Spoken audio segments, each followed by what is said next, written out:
Hello, you beautiful nerds. Welcome to the Drunk Banthas podcast, where we talk about sci-fi, fantasy, horror, and all the popular art that we love. Also, we do it drunk. I'm joined, as always, by my co-host and brother, Bill. How you doing? Boom. Boom. Boom. That's right. You can't tell from that mouth-simulated synth, that 80s synth. Today we are talking about Stranger Things 4. Well, we have been excited to talk about this for a while. Now we're going to get into the nitty-gritty. Great! Stop fucking calling me and asking me to talk about Stranger Things!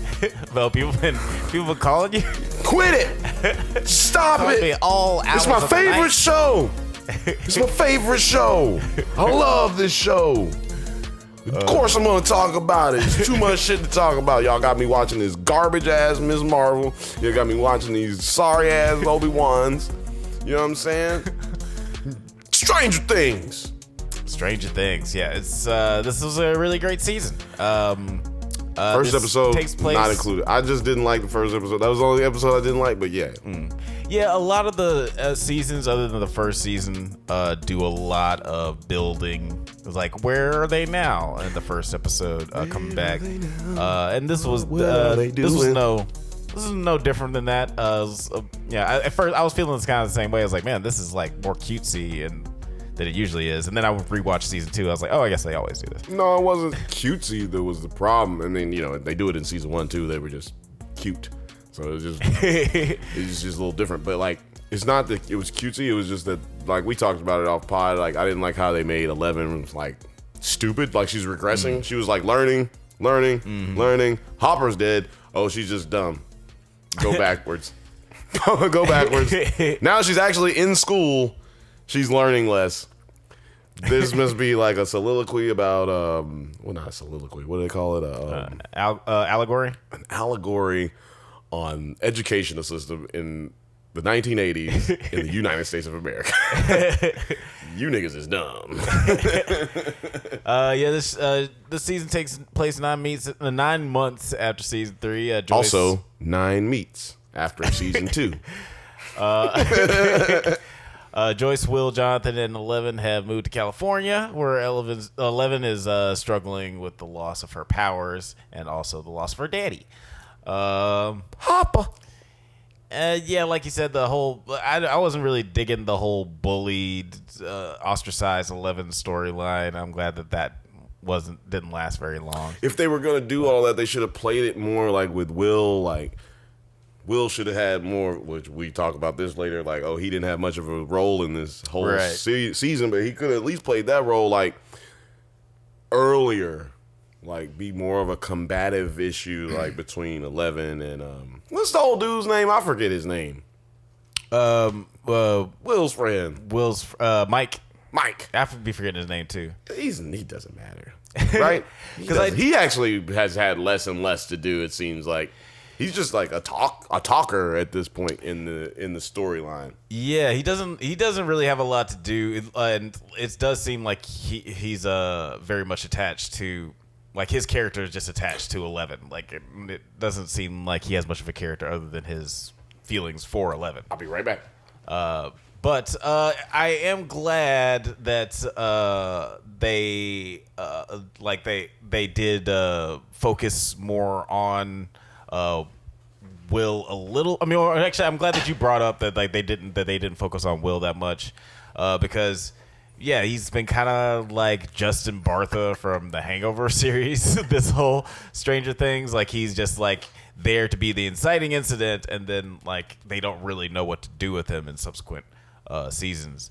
You got a little bit of character development in this, but mainly just about how, like, sad he is, which, I mean, granted, that actor is like a phenomenal actor. He did pretty good, great job.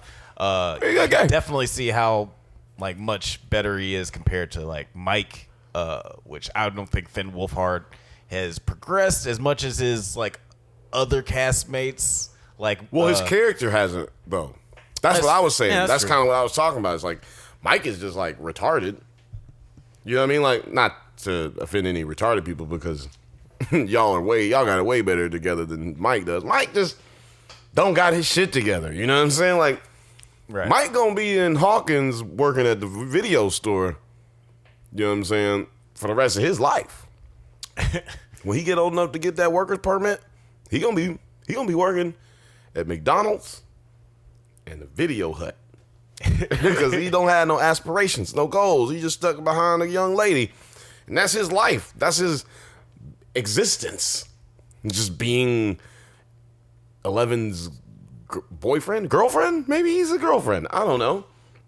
Yeah, he's not doing a lot. And speaking of characters who aren't doing a lot, let's just keep it Hawkins. We go back to Hawkins, and the gang is a little split up as Mike and Dustin have joined their high school's Hellfire Club, a Dungeons and Dragons club led by the eccentric new character Eddie Munson, obviously a reference to the Hellfire Club from X-Men. But while Lucas is joining the basketball team and he tries to get in with the cool kids. What did you think of this whole storyline of Lex? First of all, I put on this Hawkins here. Hawkins. Shout out to Hawkins. Shout out to Hawkins. And, man, I thought it was a nice progression, like, show you, like, high school still is, you know, high school, right? Mm-hmm. Like, hey, look, we got our groups, we got the nerds, especially in the 80s, I feel like. You got the nerds, you got the cool kids, you got the jocks, and you got the, like, the weirdos. Because nerds are different than the weirdos. Yeah. The freaks. Yeah. Yeah, you can definitely tell that these, you know, Dustin is a little bit more freak than geek. If Dustin and all of them really. And Eddie, yeah, everybody in Hellfire Club. All of these kids that we fuck with in Stranger Things are way more freaks than geeks. You know, which is why Mike is gonna be at the Video Hut. He ain't got no geek in him. Nigga failing grades. Gonna be failing out of high school. Yeah, it did. I thought it was an interesting, like, dynamic of splitting the gang up and, you know, have them go through the trappings of high school and the pressures of trying to fit in. That's what happens. Whatever. You're friends with somebody in middle school, and then you fucking get to high school, and shit just changes. Yeah, I thought it would have been a little bit more. That's life. I thought it would have been a little bit more interesting if they just, like, say more contained to just, like, Dustin and Lucas rather than, like, having, you know, Jason and Eddie be the hierarchies of said, like, each group. Like, I feel like, you know, it would have been more interesting if it was just, like, focused on those two just, like, being You didn't like, what's his name? Each other. I thought the actor Eddie was really good. I just felt like his character is kind of, like, I knew that he was, I got the feeling that he was dying as soon as I saw him. Because he was acting so good. That's why. You're like, they just introduced this guy. Acting fucking amazing. We know, when was the last time that happened? Billy. Yeah, that's right. Yeah, and that's another thing. Like, it felt like you knew he would go die. It felt like they were trying to give us a new Billy. And no, I didn't feel like that for me at all. Billy was a fucking cunt. You remember that? Well, he terrorized people. He was scary. People did not fuck with Billy. Like, I don't remember Eddie. Really nice guy, sweet, kind. But also had a soft spot. Even under his softness, he had a softer side. But, you know, when we get introduced to him, you know, he's really eccentric. He's bossing. He's the top, dusting around. Yeah, he's the top freak at a fucking freak show. Like, he ain't. He's not. I'm just saying, nice. like, nothing oozes nice from his first. He doesn't. Nothing oozes cool about him either. Though. No, that's what I'm trying to say. Billy, you gotta remember, Billy in the hierarchy of high school was a cool kid who also was a jock. So, like, you're putting him into a different category, and like, so no, I don't know. There was no Billy notions for me. It was more so like, hey, where has this guy been the whole time? These guys was like acting like, you know, getting treated like weirdos all the time. Why did they not know about this guy or like talk to people who were like them this whole time that they were in middle school? It was just, that was funny to me more than like more glaring to me than it felt like they were trying to replace any character or like put you in. I felt it was more like what's the friend that died? Nancy's friend that died in the first season in the pool. Oh yeah, damn. Remember her? right? No, I'm joking. Nobody does. Like, it's funny. Barb. Barb. Remember Barb. Shout out to Barb. You know, yeah, Barb was great. Remember Barb. But they killed her too. Like, her character was a really good actress. You know, boom, she died. I think that's kind of the theme on this show. Like, you're a really dope actor. You're new. You're dead. Yeah, and if you don't make it to the season 1, what was his name? That died in the season 2. Or was it season 3? What's her name's boyfriend? Samwise Gamgee. Samwise. He got the axe. Yeah, I think that. Yeah, I think. So I think that's their kind of theme. Yeah, it's definitely a thing that they do a lot. I think one of the reasons is that Barb resonated more with me, at least, is that, like, you know, it's the first season, it's the first time, like, they introduce these characters, so you don't know who's really going to stick around. You know, everybody's new. And I think that's everybody's why until they're dead. Right. And I think that's why, like, you know, like, not to jump all the way to the end. Well, actually, you know, we're not going to jump that. But yeah, I think that's why, you know, these like, you know, Eddie's death didn't have as much resonance for me because, like, one, I felt like I knew he was going to die because we got 10 new characters this season, and all the characters who died this season were one of the new ones. So.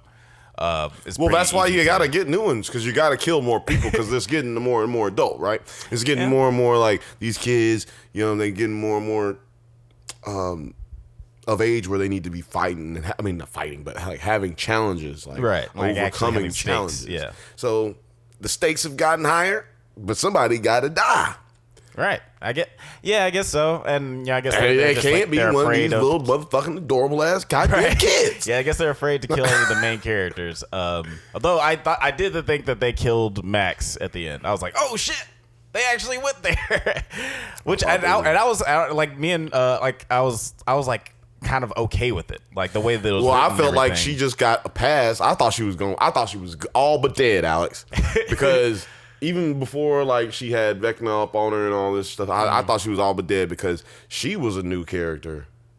Yeah, so I thought, well, she just got lucky last season. That's all. Because Billy jumped into the way of that goddamn moving vehicle, and she didn't get hit. That's what happened. Really, I felt like she's just a matter of time before this bitch dies.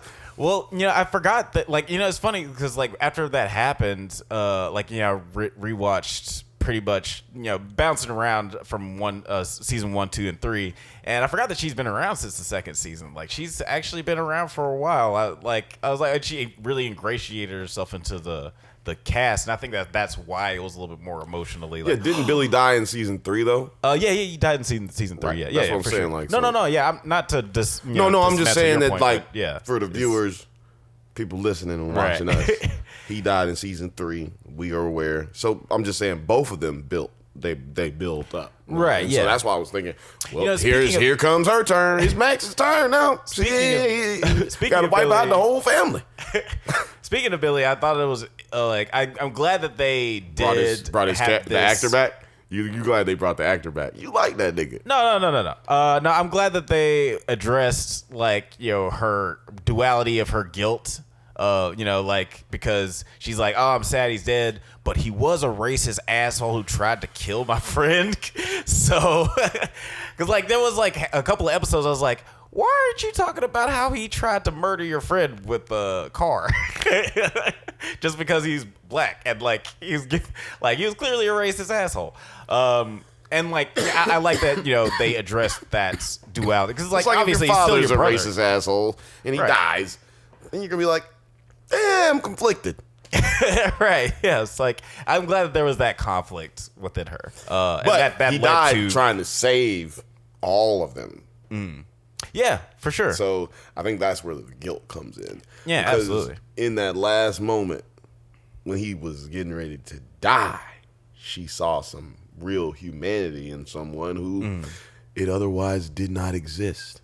And so that gives us this empathy for this character, making his arc possibly the greatest arc in television history. I mean, that's real. That's a lot to put on there. But think about it. Who goes from the fucking unassuming, just asshole, right? Then he becomes like the villain. And then he becomes like the super villain. And then he actually saves everybody. Right. Yeah, no, that's a good point. That's probably the craziest arc in the history of television. And they picked a pretty damn good actor to do it, because I've seen some interviews where he talks about that role, like playing that role, and I'm like, yo, son, you was way too serious about all of this, dog. Like, there was no reason for you to have been so serious, dog. Like, he do his interviews, he's like, yes, so I really, I wanted to be in Billy's mind. Like, I felt like Billy was tormented, so I wanted to be tormented. Well, speaking of all like the Billy like torments, like with Max, and like how she's conflicted, that brings in our new villain Vecna, who apparently preys on people's past traumas and gets into their head. Who we are also introduced to by Eddie at the beginning of the movie. I mean, beginning of the for episode 1, season 4, and Eddie's like doing the whole setup for the entire series, right? For the whole season, right? As they do while they're playing Dungeons and Dragons. I love that that's a callback, and like they continue to do that, and really, like, you realize it if you're a real fan, but like you're just as a casual viewer, you're just watching, and they're telling this story, and they're having this fun, and they're playing this game, but it's actually outlining what's going to happen for the next 8 to 10 episodes that they're about to play. It's so insane how well they do that. Yeah, it's cool. It's like, and it just because the language of D&D, like they've integrated that into like how they describe all the villains, right? Like because they don't have science or like professional roles to be able to like assign these things. They're not like police officers trying to solve a case. They can't just like be like, oh, this is what we're calling it now. Right. It's like, and it would be really lame if like, one of these monsters just came out and said, I am Vecna. Like, that it would be really, super really lame, stupid. dog. Like, it would be like watching the Power Rangers episodes or something. It'd be like watching Power Rangers. I am the Mind Flayer. The Mind Flayer.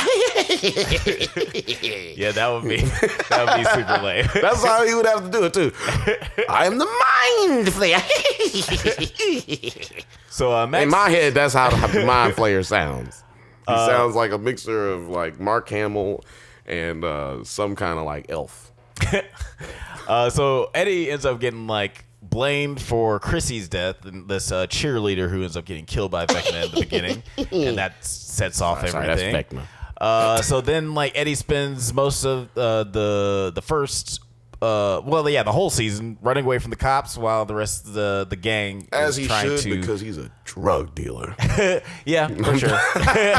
I'm joking. Legit. I'm joking. Sell those drugs. I mean, sell all of the he drugs. should run now that they've like gone into his home and they realize he has drugs.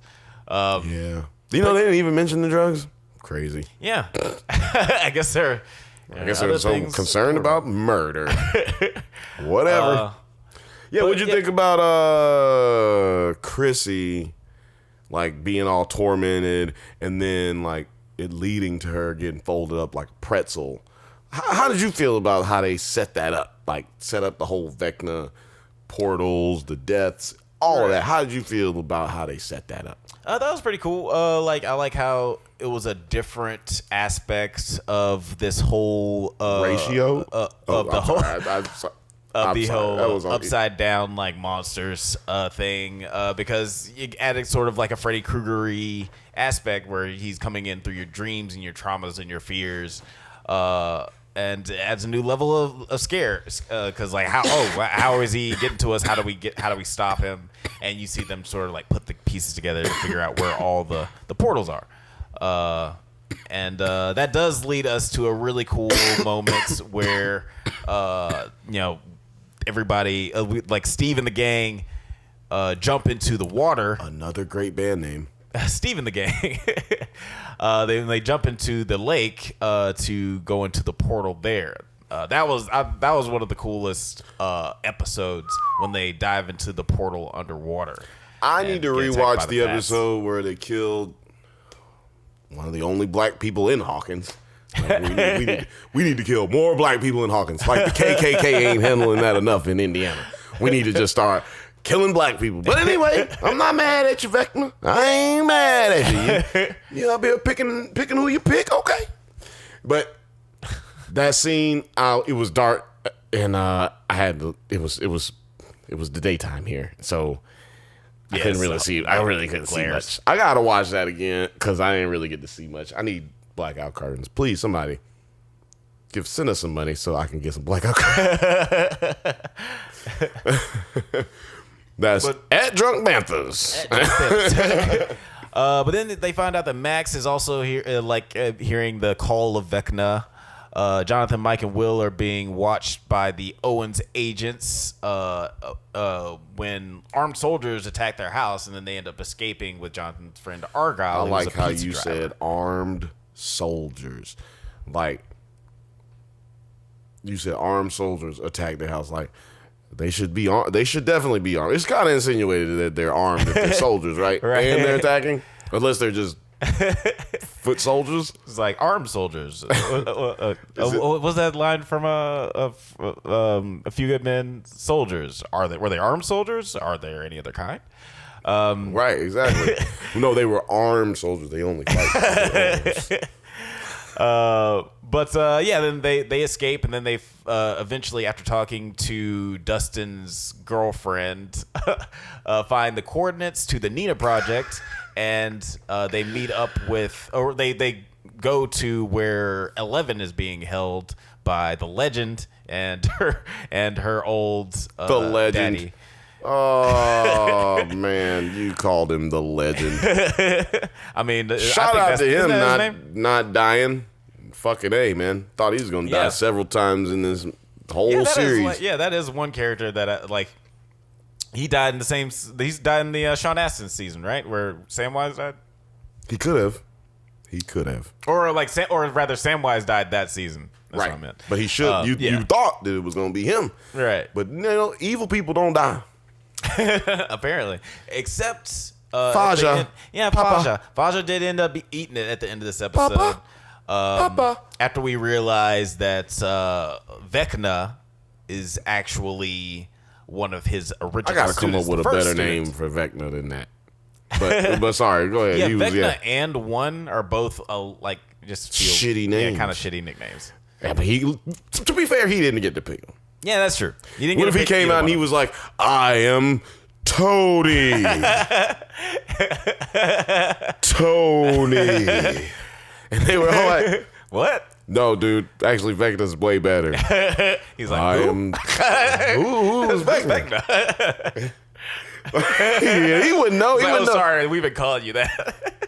It's like, isn't that from D&D? He's like reading motherfucker. Yeah. Oh, I'm weak. Dustin, Lucas, and Erica theorized that Vecna has spawned a gate at the site of each murder. Which was actually correct. Turns out they're right. Unfortunately, for everybody involved. Actually, I was gonna say Max, mostly Max. Yeah, mostly Max.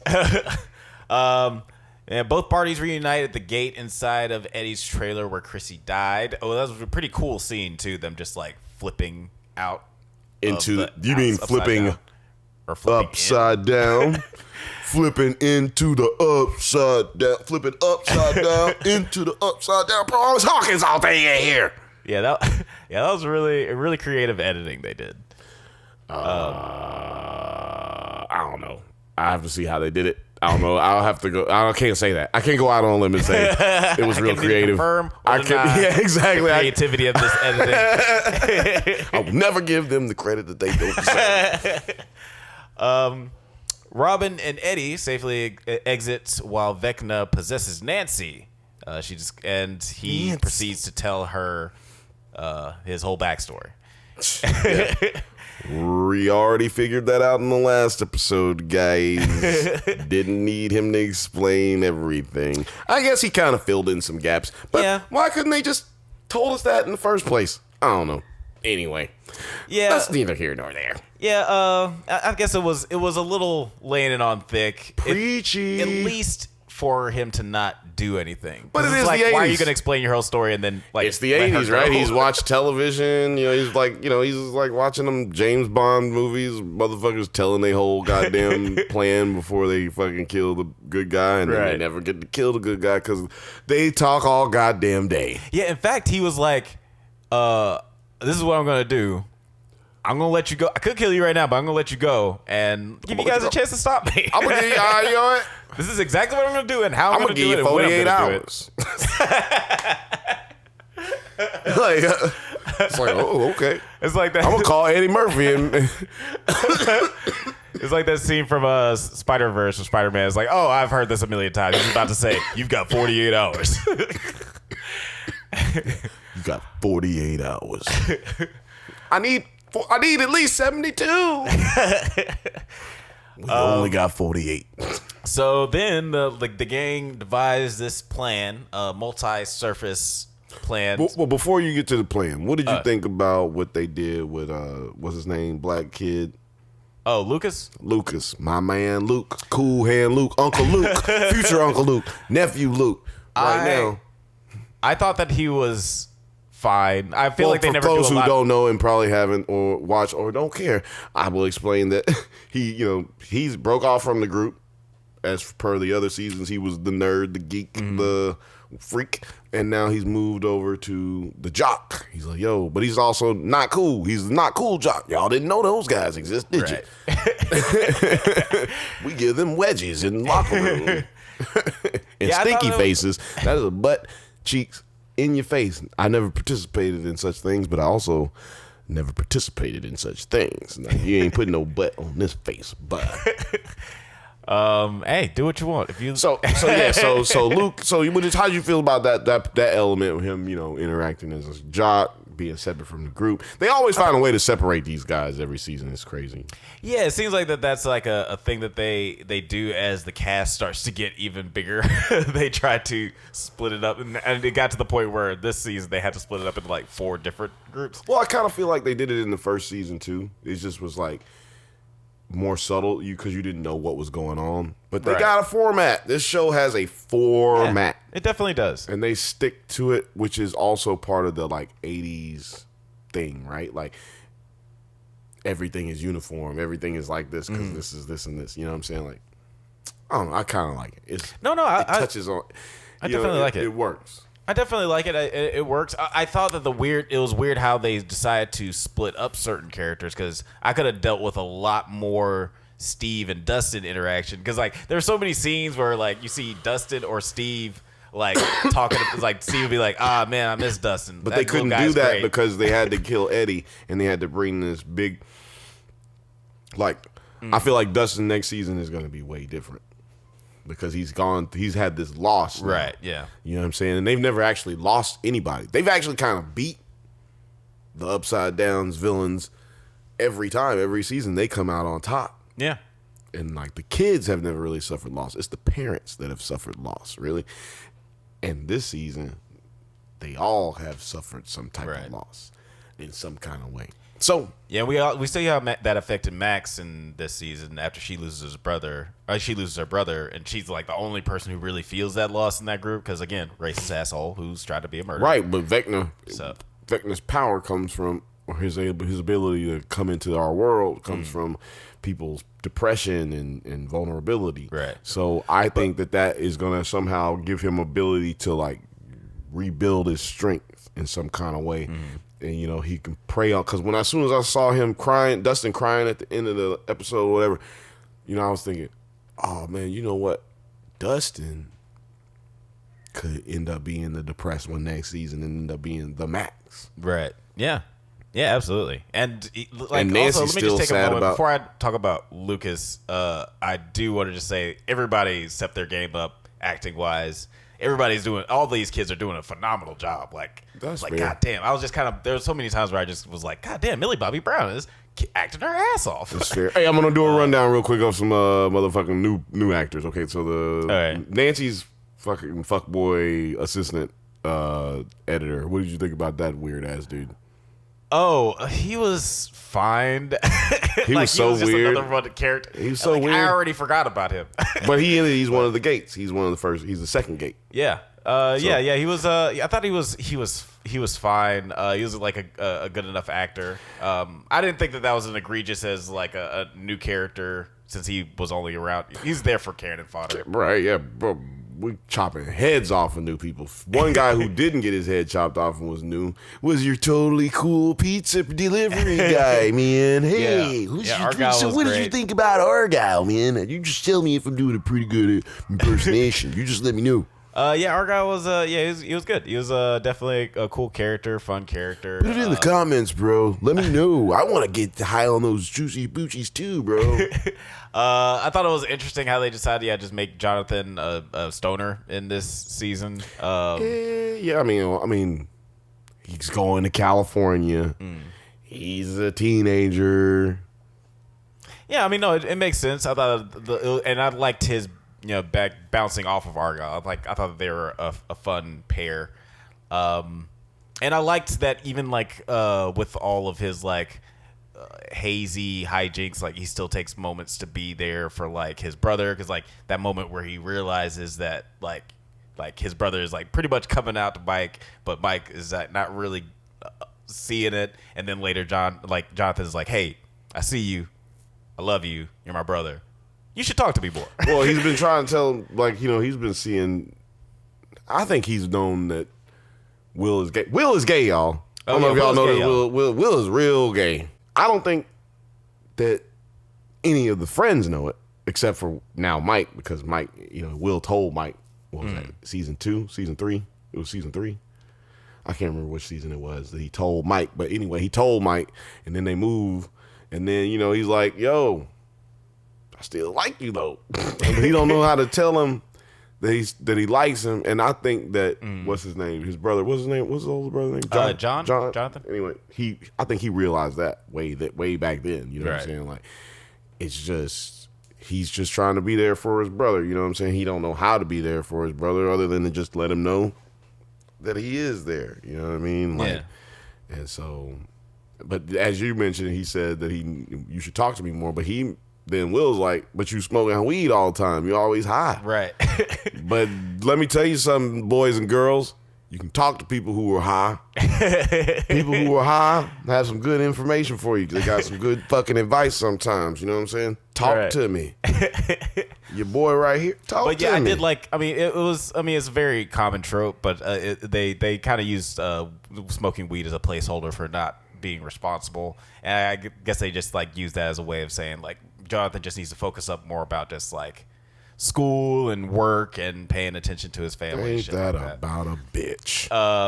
But the ending kind of culminates. The ending kind of culminates in a situation where everybody everybody works together to take down Vecna, but since Max technically died, the Upside Down opens up anyway, and 2 days after the earthquake, it seems like the Upside Down is invading Hawkins. I forgot that actually we don't have a lot of time, but I do want to actually bring up really quickly. What did you think of Hopper's storyline in Russia? We're gonna have to do another pod for the Hopper for the Hopper, because it's just so much that they did that I just I loved and I hated it. You know what I'm saying? So we're going to have to talk about that. But I love that the dude who plays him really fucking is a passionate, real deal actor. He fucking almost got frostbite, or did get frostbite on his feet, because that was real snow. He was really barefoot. And the Hopper brothers are really fucking crazy.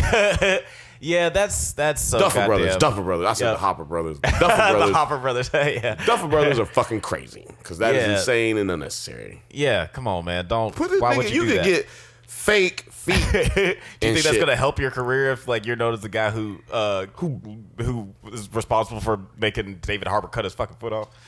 But shout out to David Harbour. He's great. He's he was great in this season. We're gonna have to, like you said, we're gonna have to spend a whole another episode talking about him. But guys, it looks like we're running out of time. We're gonna definitely have another episode where we talk about some stranger things. Well, they had a part 1 and part 2 shit. We should have a part 2 shit. Yeah, it's a lot to cover in such a short period of time, guys. But thank you so much for listening to Drunk Banthas podcast. We do this every once in a while, so go ahead and leave a like, subscribe, so you can get updates on new videos.